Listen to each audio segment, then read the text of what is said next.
you worked on the first one, and so how does it feel to see the game be sequelized over and over and over without your involvement? Yeah, I mean, so the funny thing is that when we got finished with the first one, they had spun off a separate team to start working on the sequel 6 months prior to us going gold. And so I was, and in Volition's sort of hierarchy and the way they picked design directors was not a position, it was a role. And so the idea is that anybody could be design director on the project. It didn't matter if you didn't have any design directing experience at all. If the company thought you could do it, you could do it. And they didn't want design directors on multiple projects like back to back. And I just disagreed with that philosophy. And when they said that you're going to go be a designer on another project, I was like, no, I'm not. Yeah. and so did all the other leads on Saints Row. And so what they did is they put us in our own separate room, and they were tasked with us coming up with a new IP. And during that, 6 months of us basically in our own little room, siloed from everything else, to me the writing was on the wall that this was never going to go anywhere.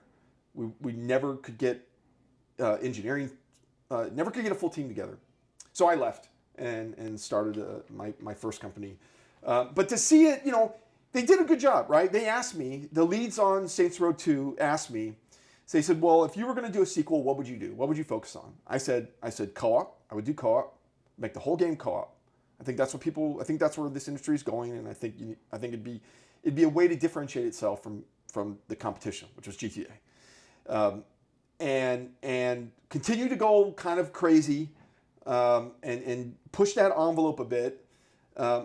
And yeah, I mean, and continue to have multiplayer as well. I think people love multiplayer in Saints Row 1, and I think you need to have that. So they did the co-op route. They continued to push crazy. They abandoned multiplayer. I think ultimately that hurt them in the long run.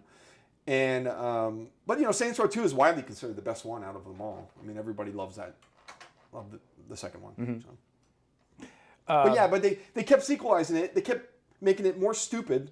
They pushed that envelope to the point where I think they lost touch of what made it popular to begin with. Mm-hmm.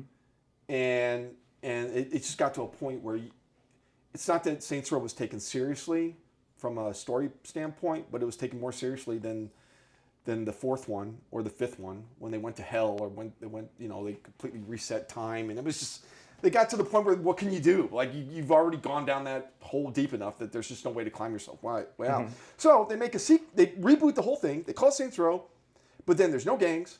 It's all about friendships and clubs and stuff like that. And it's just off the wall, terrible. I thought the environment was a bit bland. It's all in the desert. It's just, and I think they just lost touch of what the fans wanted. And then, mm-hmm. and that's it.